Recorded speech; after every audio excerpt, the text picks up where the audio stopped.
World of Warcraft just put out a 3-part audio novella or short story. I'm not entirely sure what it's classed as, but anyway, they are getting back into these audio stories, which is great because they used to do them back during Legion and stuff with the Gul'dan story on the boat towards the Broken Shore and the Thousand Years of War stuff with Illyria and Turalyon, and it's so cool to see them dipping their toes back into this sort of narrative content. Obviously, this isn't the first of these. First of all, we had the story in the Arathi Basin, which recently got expounded upon in-game.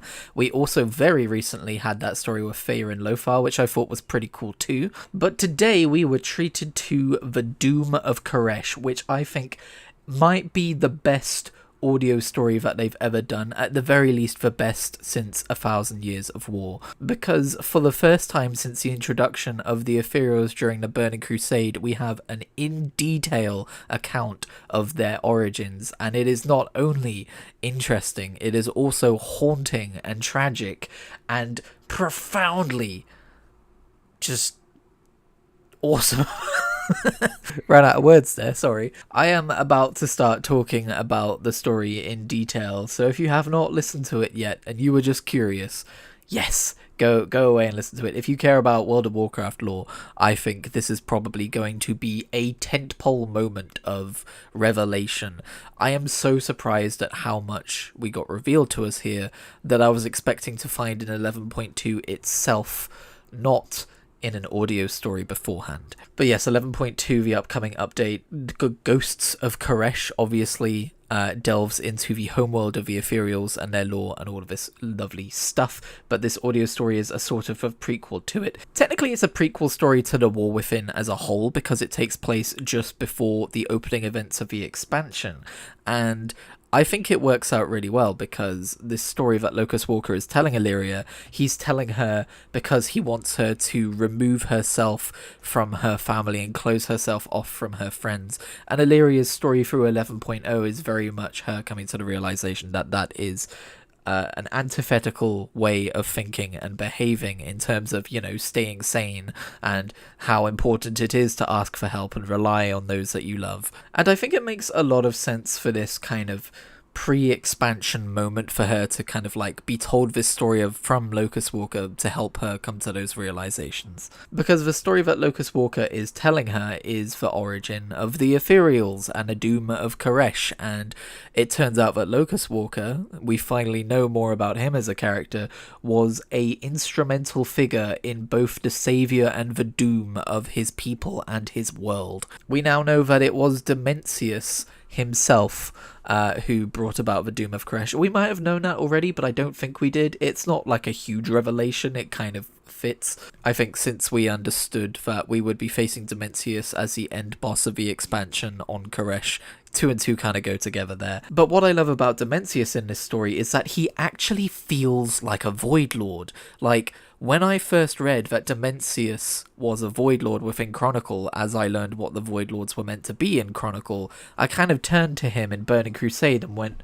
he was just a quest boss, and this dude is meant to be on the same kind of level as maybe the Titans and shit, and like the...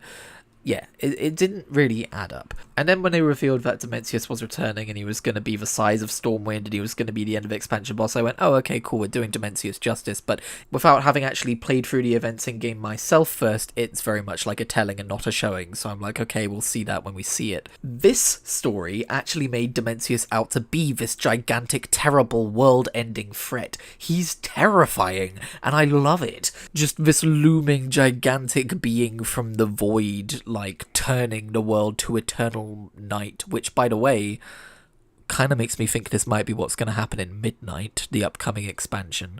But the effect he has, the slow death of Koresh, I think, is just such a good choice narratively, because it's not like, oh, we were doing our thing, and then we heard these warnings from the World Soul, which was established lore recently.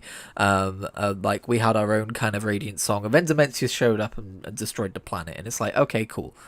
Or I guess we didn't know it was Dimensius, but then, like, the world ended, and it's like, okay, cool. But to see in detail the locals frantically scrambling to protect their world. And so they build this giant mana shield, and the sky is now constantly pink. And they become this besieged world within the heart of the void, and like the effect that has on the populace and their morale and the panic, and you know how they're bravely trying to go about their day-to-day lives like normal. Honestly, it felt like there was some inspiration from COVID in there, if I'm being honest. That particular quirk of the story of, and society tried to remain as normal as it could despite the changes we had to make, feels very 2020 to me. And then we find out that living under such an intense arcane barrier for so long has had an effect on the people, which they call the wasting, where it's wasting their corporeal forms away.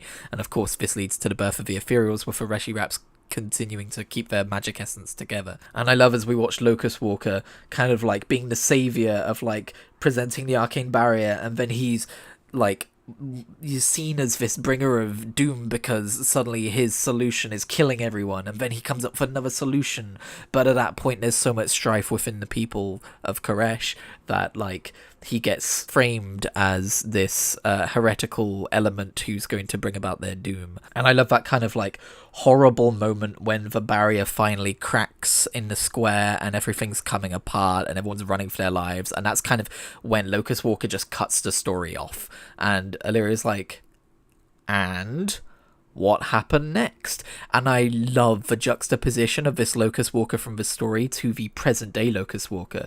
And we're told that he's been delivering this story as if like he's detached from it, as if it means nothing to him. And we see like how this presumably much older version of Locust Walker has dealt with the trauma of his past by burying it and isolating himself, and what effect that has had on him as a person. By the way, the presentation of Locust Walker's mental health throughout this entire thing has been so masterful. Like, just, you know, the weight of responsibility and the grip of fear and what that has on him and what that does to him.